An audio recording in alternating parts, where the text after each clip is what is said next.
Salut, c'est Trado, content de vous retrouver pour l'analyse technique de Tesla qui m'a été demandée de très nombreuses fois et forcément elle m'a été demandée beaucoup lorsque la hausse était funiculaire, comme évidemment c'est le cas sur le graphe, on peut le voir, hein. Elle m'a été demandée également beaucoup cette nuit depuis que l'action américaine, hein, a perdu 17% l'espace d'un jour. Et il est clair qu'il y a beaucoup de choses à dire. Alors, cette analyse technique n'a pas vocation à simplifier les choses. Je vais essayer de faire les choses correctement parce que il faut faire les choses correctement. On va commencer par les données hebdomadaires. C'est-à-dire que chaque bougie que vous voyez, si vous découvrez l'analyse technique, correspond à une semaine de cotation. Première des choses à remarquer, c'est que la tendance, elle est haussière. Vous voyez, la moyenne mobile à 50 semaines monte, la moyenne mobile à 20 semaines monte. Et dans ces conditions, il y a plus de chances de continuer à monter pour rencontrer la prochaine résistance que de ne pas le faire. Le problème sur Tesla, c'est qu'on est sur des plus hauts historiques, donc il n'y a pas de résistance, il n'y a pas quelque chose qui nous bloque au-dessus. Donc à partir de là, on ne peut pas faire grand-chose de cette information si ce n'est bien intégrer le fait que la tendance est haussière malgré la baisse à laquelle on a assisté. Effectivement, hein, la tendance nous a amené depuis juin 2019 à prendre 457%, vous imaginez bien que ce n'est pas une petite baisse de 20% qui va changer la tendance. Ok, donc pour l'instant, pas de doute, tendance haussière.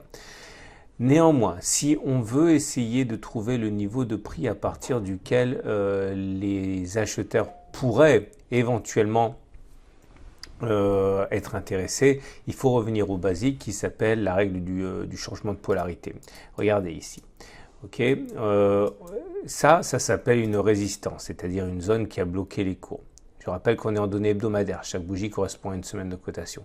C'était une résistance, elle a été cassée, elle a donc changé de polarité, c'est-à-dire qu'il y avait plus de chances pour qu'elle renvoie les cours vers le haut si elle est sollicitée que de ne pas le faire. C'est pour ça qu'on est revenu dessus, on a rebondi, on est revenu ici, on a rebondi, on est revenu dessus, on a rebondi.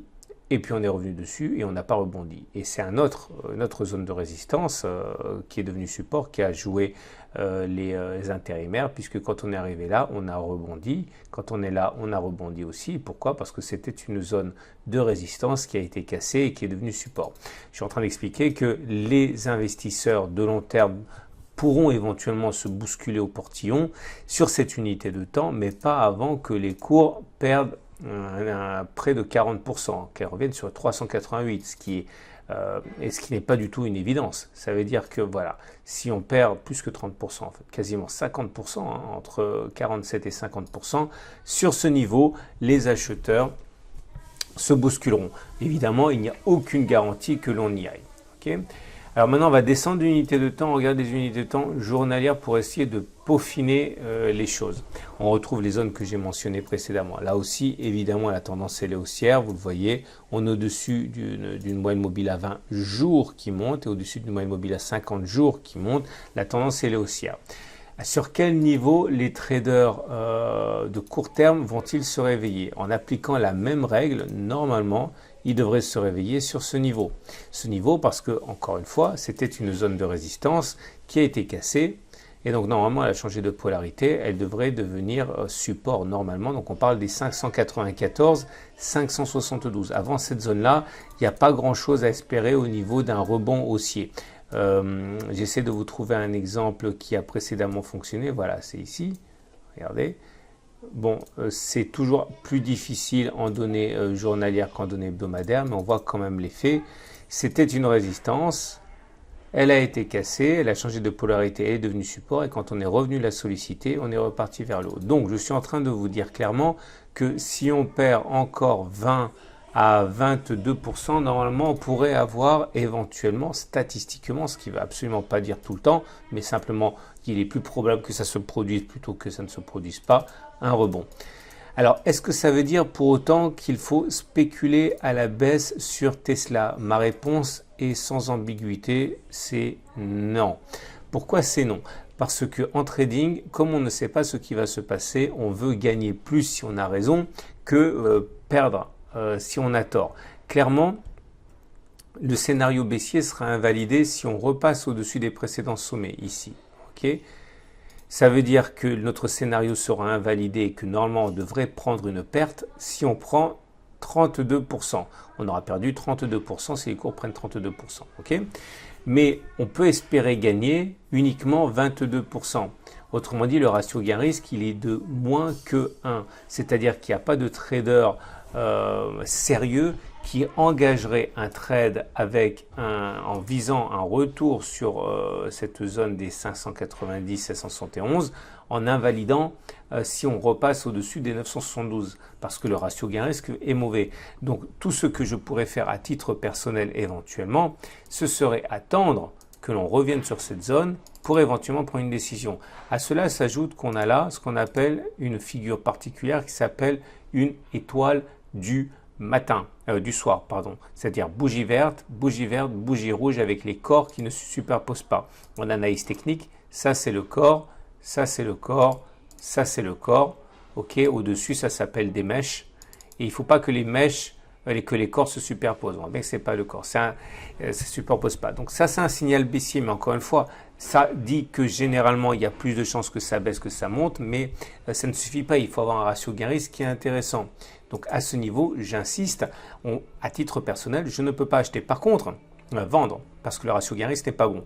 Par contre, rien ne garantit qu'on n'aura pas une nouvelle folie haussière avec un dépassement des précédents sommets. Et là, par contre, il risquerait d'y avoir clairement un potentiel aussi important.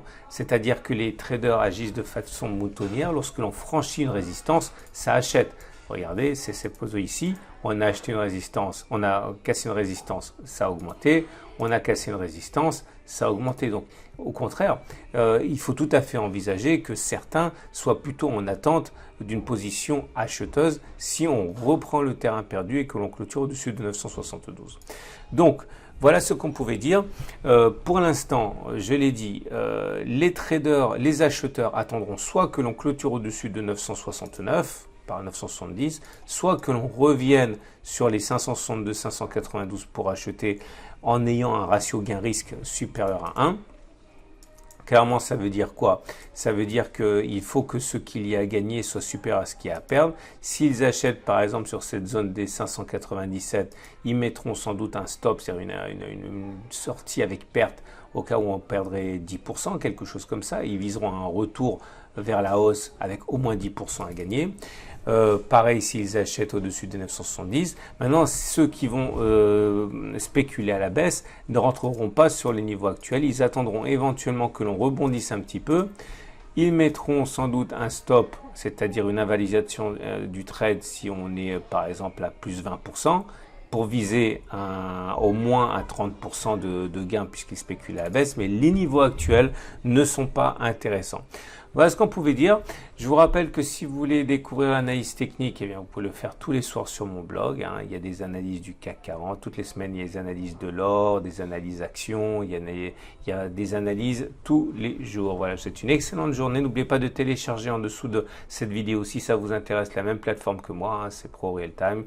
Et le lien de téléchargement est gratuit sous la vidéo. C'est la meilleure plateforme que vous pouvez trouver gratuitement en France.